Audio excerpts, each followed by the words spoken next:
En ce jour du 25 avril 2022 est célébrée, comme vous le savez, la Journée mondiale de lutte contre le paludisme, dont le thème est « Innover pour réduire la charge du paludisme et sauver des vies ». En cette période, Monsieur le ministre de la Santé et de l'Action sociale tient à dire que le Sénégal, à l'instar de la communauté internationale, célèbre cette journée qui constitue un moment symbolique fort pour faire le bilan et se projeter vers l'avenir. Ainsi, Monsieur le ministre tient à témoigner, à marquer les succès obtenus jusqu'à ce jour par notre pays dans la lutte contre le paludisme, par la mise en œuvre d'actions pertinentes et adaptatives vers l'élimination du paludisme et à encourager tous les acteurs et les partenaires à intensifier leurs efforts pour un Sénégal sans paludisme.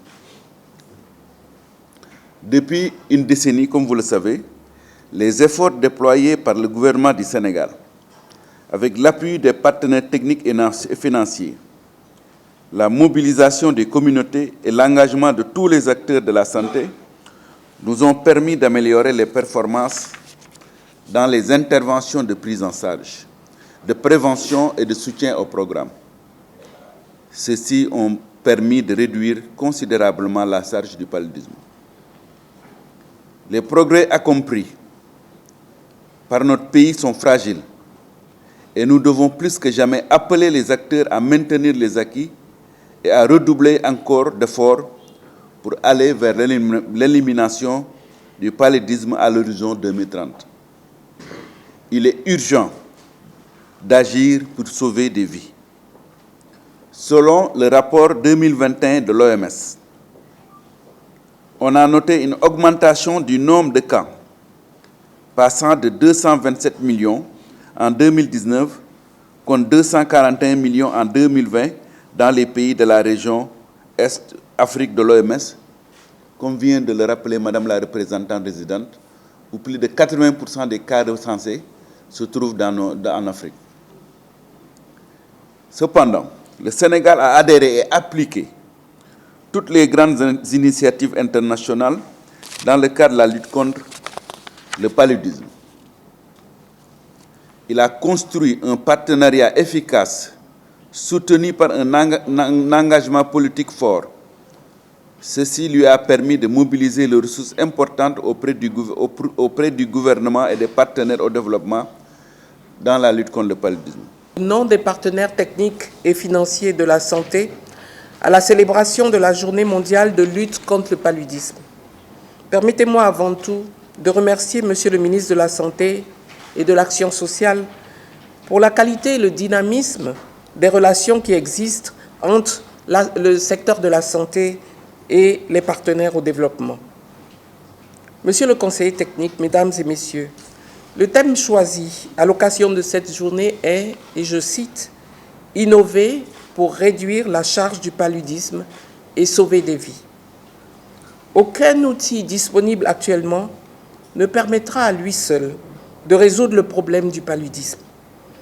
Il s'agira d'intensifier l'innovation et d'investir pour trouver de nouvelles approches de lutte antivectorielle, de nouveaux produits de diagnostic, de nouveaux médicaments antipaludiques et d'autres outils en vue d'accélérer les progrès et vaincre cette maladie. Malgré la pandémie de Covid-19, des succès importants ont été enregistrés l'année dernière dans la lutte contre le paludisme. Des recommandations historiques sur l'utilisation du premier vaccin antipaludique ont été publiées par l'Organisation mondiale de la santé en 2021. Ce vaccin sera utilisé pour prévenir le paludisme chez les enfants âgés de 6 mois à 5 ans et vivant dans des milieux où la transmission est modérée à forte.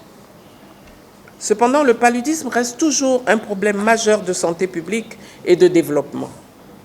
Au cours de l'année dernière, environ 95% des 228 millions de cas estimés ont été détectés dans la région africaine de l'OMS pour 602 020 décès. Ce sont des chiffres qui prouvent encore que la lutte contre le paludisme est loin d'être terminée et mérite d'être plus soutenue. C'est pourquoi nous nous devons de demeurer plus vigilants et mobilisés afin d'y faire face et d'en finir. Les taux de réalisation des tests et de dispensation des ACT ont atteint des performances supérieures à 99% au niveau des structures sanitaires et au niveau communautaire.